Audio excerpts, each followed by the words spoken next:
आज नवयुग कन्या महाविद्यालय के छात्रा परिषद के शपथ ग्रहण समारोह में मुख्य अतिथि के रूप में बड़े भाई डॉक्टर नीरज बोरा जी, जो माननीय विधायक हैं लखनऊ उत्तरी से,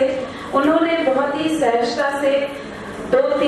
दिन पहले ही हमें अपनी स्वीकृति दे दी। उन्होंने ये भी बताया, हम 24 के लिए आपका समय ले रहे थे तो आपने बताया आपको बाहर जाना है, तो हमने कहा सर 23 को आ जाइए, और उन्होंने 23 के लिए बहुत ही सहजता से मेरा आमंत्रण स्वीकार किया। इसके लिए आपका बहुत ही धन्यवाद। साथ ही साथ आपकी धर्मपत्नी और वरिष्ठ समाज सेवी एवं डायरेक्टर सेवा हॉस्पिटल की और नर्सिंग कॉलेज की, जैसा आप हेड कर रही हैं, तो लीडरशिप के रोल में तो आप ही हैं, और मुझे लगा कि आपसे बढ़िया हमारी छात्राओं को दिशा निर्देश देने के लिए या एक रोल मॉडल के लिए एक बहुत ही उचित अगर हम देखें तो वो बिंदु बोरा जी होंगी। तो मैंने आपने भी अपनी सहजता से स्वीकृत की नवयुग कन्या महाविद्यालय में पधारने के लिए आपका भी हृदय से धन्यवाद। जितनी भी छात्राएं पूर्व में उन्होंने छात्रा परिषद के दायित्वों का निर्वहन किया है, जिनको आज सर्टिफिकेट डिस्ट्रीब्यूट हुआ है, उन्हें बहुत ही बहुत आभार और बधाई भी कि आपने अपने कार्य को निष्ठापूर्वक पूर्ण किया। साथ ही साथ जो नव निर्वाचित हमारी छात्रा परिषद है, उसके सभी दायित्वधारियों को मैं इसको ये नहीं कह रही हूँ कि आप पद आपने तय किया, क्योंकि हमारे जिस संगठन से मैं बिलोंग करती हूँ उसमें ये कि पद नहीं होता है, दायित्व होता है। ये जो बैच लगाया है आपने, ये बहुत बड़ी जिम्मेदारी है, क्योंकि अगर हमें कोई पद मिले और हम उसके अभिमान में आ जाएंगे तो हम उस अपने दायित्वों का ठीक से पूर्ति नहीं कर पाएंगे। तो आप ये मानिए कि आज से आपके ऊपर बहुत बड़ी जिम्मेदारी आ गई, और जैसा कि नीरज भैया ने कहा कि जो है एक लीडर का रोल ये होना चाहिए कि वो समस्या के साथ समाधान भी लेकर आए। तो नॉर्मली मेरे पास सब समस्याएं ही लेके आते हैं, पर आज आपने मेरे कार्य को थोड़ा सरल कर दिया कि आपने कहा कि जो समस्या लेके आए उन सोल्यूशंस के कुछ बिंदु भी लेके आए, और खासतौर पर जो छात्रा परिषद की छात्राएं हैं, आपकी जिम्मेदारी ये भी है कि नेचुरल सी बात है कि आप एडमिनिस्ट्रेशन के बीच, टीचर्स के बीच और छात्राओं के बीच एक कड़ी के रूप में काम करेंगी, और ये जो महाविद्यालय है ये तभी प्रगति कर पाएगा जब आप सभी अपने दायित्वों का अच्छे से प्रतिपूर्ति करेंगी। क्योंकि बहुत कुछ चीजें ऐसी हो सकती हैं कि हम तक ना पहुंच पाए या टीचर्स तक ना पहुंच पाए,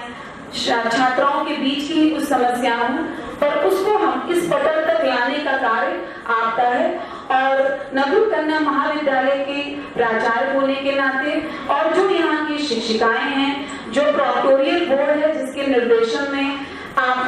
नवयुग जो अनुशासन के लिए जाना जाता है, आप 61 साल तक उसके अनुशासन को बनाए रखा है आपने, जबकि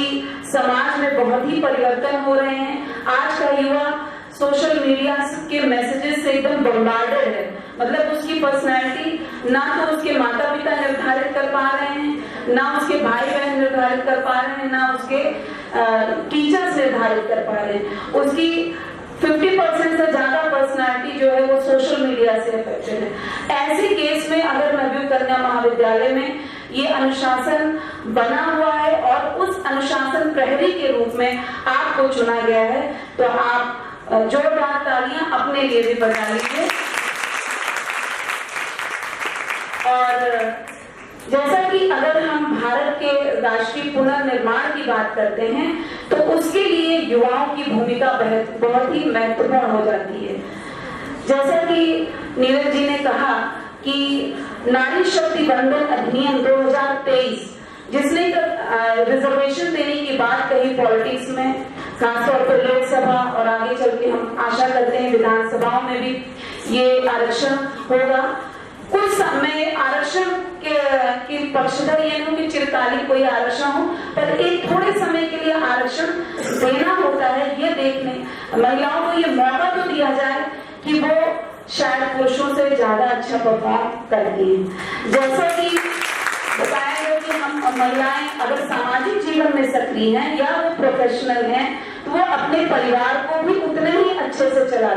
चलाती हैं और चला रही हैं। तो जब वो 3 जिम्मेदारियों का वहन कर सकती हैं तो क्यों नहीं वो जो लीडरशिप रोल में राजनेता के रूप में आ सकती है। ये सच बात है कि आप चाहे कॉर्पोरेट सेक्टर की हेड हो, चाहे आप बैंकिंग सेक्टर की हेड हो, चाहे आप किसी महाविद्यालय की हेड हो, चाहे यूनिवर्सिटी की वाइस चांसलर हो या वहां पे इतने सारे डीन्स होते हैं, किसी भी क्षेत्र में अगर आप कार्य कर रही तो वहां पे एज अ लीडरशिप रोल में आपको रहना पड़ता है और वो सब कुछ सुनहरा नहीं होता है। तो जब आप उन 18, 19, 20 साल की छात्रा होने पर आप इस जिम्मेदारी का वहन करेंगी तो आप धीरे धीरे ऐसे सीखती जाएंगी कि समस्याएं आती जाएंगी, आप उन समस्याओं का समाधान करती जाएंगी और तब आप नकारात्मक दृष्टिकोण से निकलकर सकारात्मक दृष्टिकोण से कार्य करते हुए किस प्रकार से अभी आप अपने महाविद्यालय को सुंदर करेंगी, जब आपकी विवाह हो जाएगा तो आप अपने परिवार को सुंदर करेंगी और आगे चलकर मान लीजिए आप में से कोई भी एक राजनेता बनता है तो आप पूरे देश के लिए, पूरे प्रदेश के लिए बहुत ही अच्छा कार्य करेंगी। ये आशा हम सभी आपसे करते हैं और तभी इतनी सारी छात्राओं के आवेदन के बाद आपको चुना गया और आप आगे आए, आपने खुद आवेदन किया और मैं भविष्य में चाहूंगी कि सरकार छात्र संघ चुनाव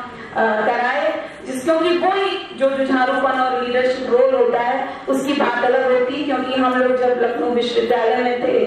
उस समय के बहुत सारे जो भी विभिन्न दायित्वों में अध्यक्ष, उपाध्यक्ष, सचिव, कोषाध्यक्ष ये सब रहे हैं, वो आज किसी न किसी पार्टी में बहुत बड़े लीडर्स के रूप में हैं, यहाँ तक कि कैबिनेट मिनिस्टर हैं, उप मुख्यमंत्री जी हमारे आदरणीय ब्रजेश पाठक जी भी हैं। तो वो भी एक अलग ही निखर के पर्सनालिटी आती है कि किस तरीके से आपको जनता के बीच जाकर अपनी बात रखनी है और उससे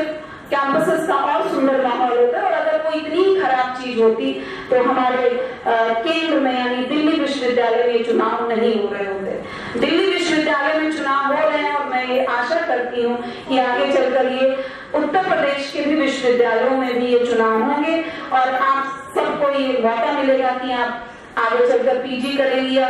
कोई और अगर कोर्स करती हैं, वहां पर अगर छात्र संघ चुनाव होते हैं तो मैं चाहूंगी नवयुग कन्या महाविद्यालय की इस परिषद से कुछ छात्राएं जो हैं उसमें वो चुनाव लड़े, जिससे कि वो आगे प्रदेश का नेतृत्व करें, साथ ही साथ देश का नेतृत्व करें। और मैं इस पूरे सुंदर से व्यवस्थित आयोजन के लिए मैं अपनी प्रॉक्टर डॉक्टर मनमीत कौर सोढ़ी जी को और जो उनकी प्रॉक्टोरियल टीम है, प्रोफेसर संगीता कोटवाल जी, डॉक्टर नेहा अग्रवाल और डॉक्टर विनीता सिंह जी जो कार्यक्रम का संचालन कर रही हैं, डॉक्टर आभा पाल और भी अगर एक दो नाम छूट जा रहे हैं, जो भी आपकी प्रॉक्टोरियल टीम है, आप सभी को बधाई कि आपने बहुत ही सुंदर तरीके से आयोजन किया। और मैडम, हम ये कार्यक्रम समय नहीं मिल पाने के कारण ये हो रहा था कि दिवाली बाद हो, पर मैडम का आग्रह था कि ये दिवाली के पहले ही हो, तो ये आपका दिवाली गिफ्ट भी है एक तरीके से। तो आप सभी शिक्षिकाओं को, छात्राओं को बहुत बहुत बधाई हो और मैं फिर से हमारे आज के मुख्य अतिथि और विशिष्ट अतिथि दोनों लोगों को बहुत बहुत धन्यवाद देती हूँ। और आप हमसे बड़े हैं तो मैं यही कहूँगी अपना आशीर्वाद भी बनाए रखें।